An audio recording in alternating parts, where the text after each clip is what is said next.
उठाए गए थे डिफॉल्टर लिस्ट में? नहीं जी, उसमें वो गलती हुई थी क्योंकि जिस बैंक की तरफ से एतराज़ उठाया गया था उस बैंक की ही तरफ से एक हमने सर्टिफिकेट इशू करके जज साहब को दिखा दिया है जिसमें लिखा हुआ है कि इनकी कंपनी को किसी किस्म की राइट ऑफ नहीं मिला। दूसरा, उस कंपनी में मेरे हस्बैंड के माइनॉरिटी शेयर है, सिर्फ वो 20% ओन थी, तो वो भी हमने एक्सप्लेन कर दिया, लेकिन उनकी तरफ से ये खुद सर्टिफिकेट आ गया है कि इनको किसी किस्म का उस कंपनी को राइट ऑफ नहीं मिला जिसमें मेरे हस्बैंड के सिर्फ 20% शेयर थे। और मलिक साहब की तरफ से तो मलिक साहब का तो एफएफ इंडस्ट्री के साथ कोई ताल्लुक नहीं रहा, उनका तो 20 साल से पहले उन्होंने एक लिया था, ये उनका CIB क्लियरेंस है।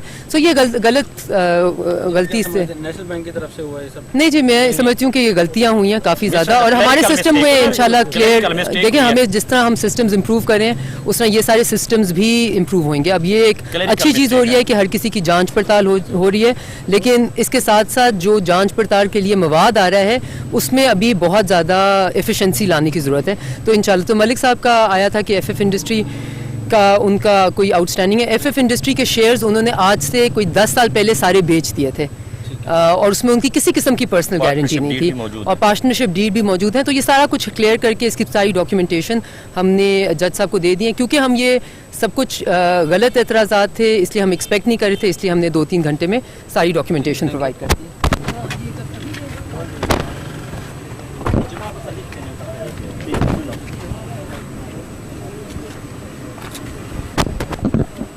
काफ़ी आओ भेजें।